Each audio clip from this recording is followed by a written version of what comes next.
Hi, this is Mrs. Ellison, and here are some suggestions for your Holland tutorial online resources that are going to work for your project. As you know, you have several options. You have three. These are the three, and I've researched all three, and I'm going to show you the ones that the databases that have the most relevance to these three projects. But let's make sure you all know how to get to the passwords for online databases.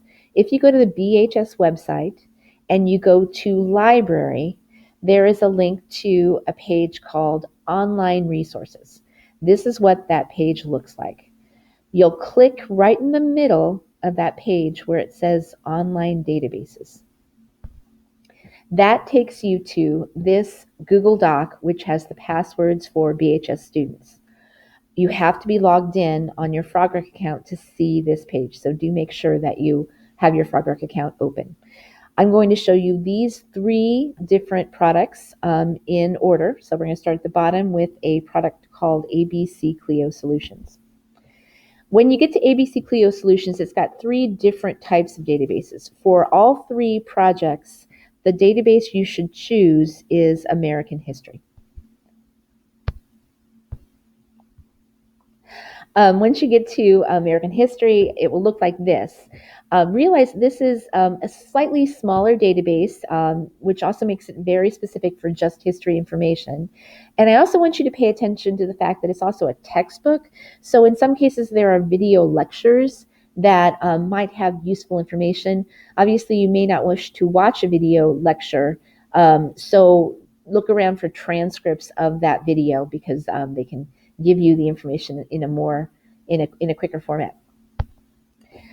When you are on ABC Clio, you may wish to find one particular article to start with, and then if you look on the left-hand side of the page, you'll see there is a contents table, and that contents table can be opened up. It can be expanded by clicking on the plus signs that are next to each type of resource.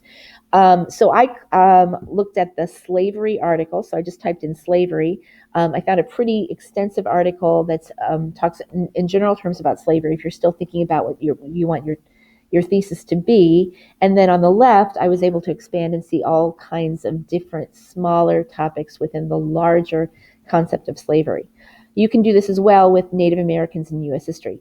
My suggestion to you for searching in ABC Clio, if you're doing the first option, is to type in the name of the person or the document that you're focusing on, and then do pay attention to the index list on the left to see whether or not there are additional articles that are linked from the one article you start with.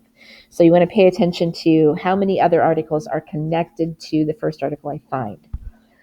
For all of the databases that we're talking about today, the MLA citation is at the bottom of each article, and it's worth your time to copy that and start your works cited page early.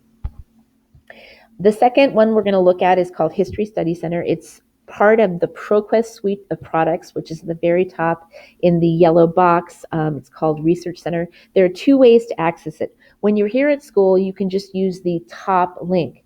But when you're at home, it won't go directly to the site unless you put in the username and password. So use the second link from home.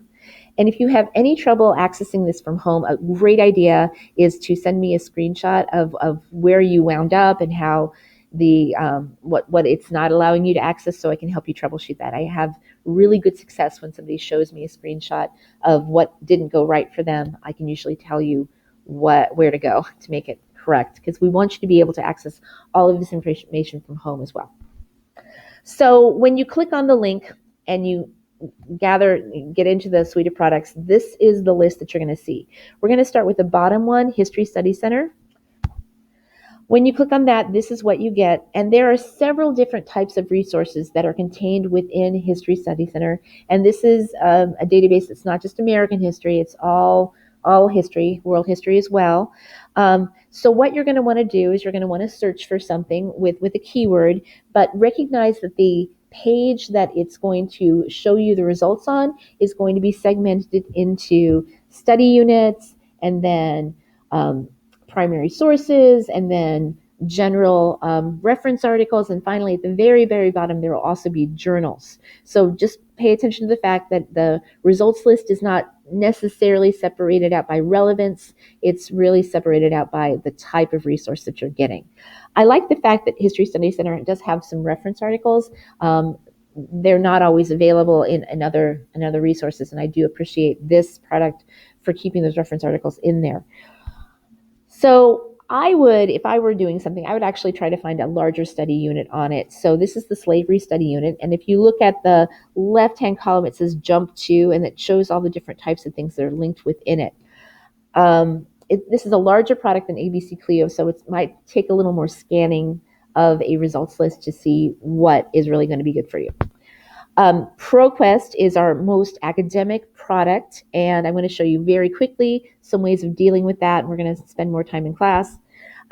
You sign into ProQuest, the large product at the top, and then you just want to segment it into history. So if you see the little link on the top right of those boxes, you'll see history. Just click on that. It comes to this, so you see history at the top.